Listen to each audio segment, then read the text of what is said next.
So Arden is asking about the pros and cons of using an embroidery hoop that you move around your piece as you stitch versus using a scroll frame. Hi, my name is Elle. I'm a cross stitch artist and designer here on TikTok, and let's talk about it. Let's start by talking about the pros and cons of using an embroidery hoop that you are moving around your piece as you are stitching it.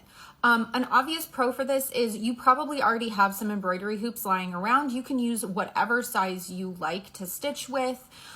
They're usually very cheap. They're a couple bucks at your local store. So even if you don't have one already, it's not going to be cost prohibitive to pick up another embroidery hoop that you're using just for this purpose. However, there are some definite cons to using an embroidery hoop that you are moving around your piece as you stitch. One of the big ones that you can see on this piece is that it will leave creases across your work that will need to be ironed before you can do your finished framing for it.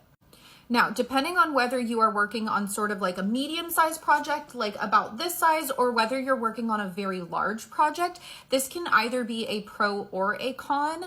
A medium-sized project, I would probably go for the embroidery hoop, but a much larger project, I would definitely invest in a scroll frame of some kind, even if it doesn't have a stand.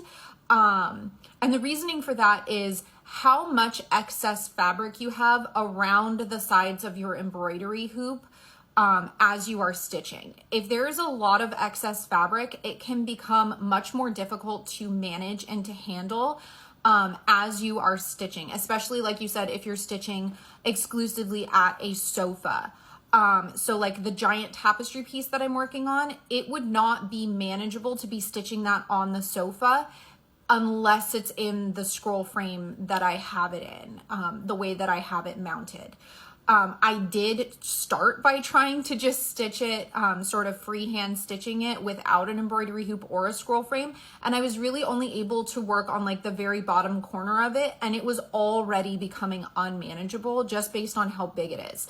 I do know that there is another cross stitch artist here on TikTok, Caffeinated Crafter, who is working on that same piece as I am. She does not use an embroidery frame or an embroidery hoop or a scroll frame or anything like that, but she does work on hers at a desk where she can lay it out on the desk and fold it and clip it in different directions so that she can get to the portion of it that she needs to work on.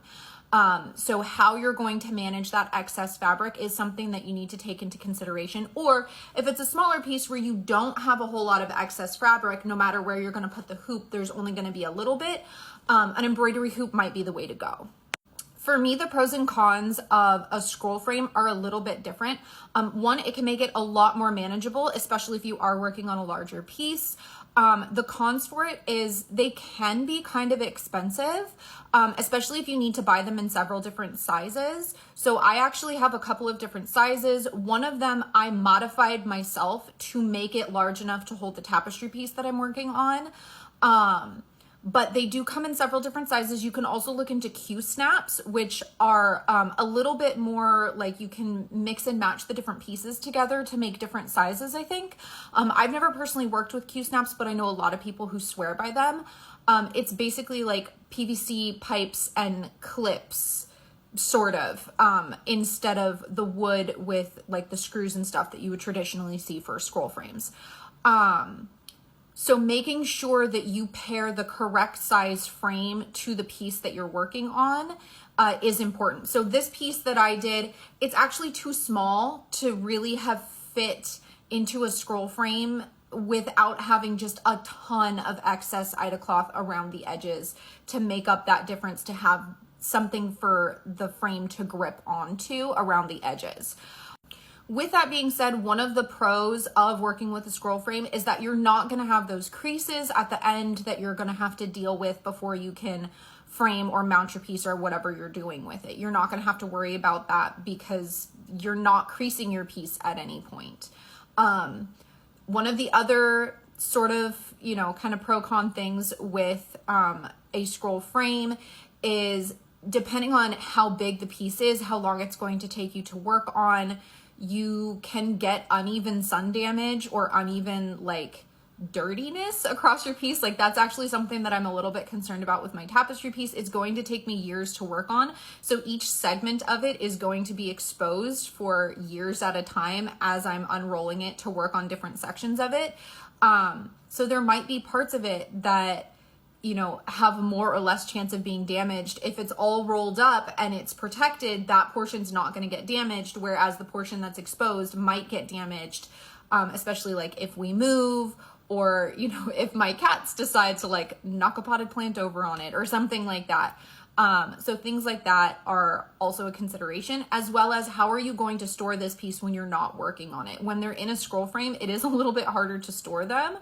And it's also not really something that's easy to set up and take down in between stitching sessions. Whereas like if it's in a hoop and you want to take the hoop off in between your stitching sessions, it's not that difficult to get it back into it. But if you're using a scroll frame, sometimes it can be a bit of a pain in the butt to get it reset up and taken back down every single time you want to use it.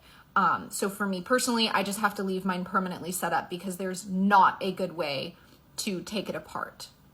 For both of these options, there are craft stands that you can use that will hold either a frame, a scroll frame, or an embroidery hoop. So if you like working with a stand, there are different kinds of options, no matter which direction you decide to go in. And if you decide you don't want to work with a stand of any kind and you just want it to be in your lap, you can also do that as well, especially because you said you're working at the sofa. If you were working at the desk, I know that they make hoop stands that will sit on the desk, or craft stands that will sit on the desk. I don't think I've really seen any scroll frame stands that sit on a desk. They tend to be a little bit bulky, but it just may be that I haven't found one in particular. I don't tend to work at my desk all that often either. And certainly not with my big giant piece. It's too big to fit in here.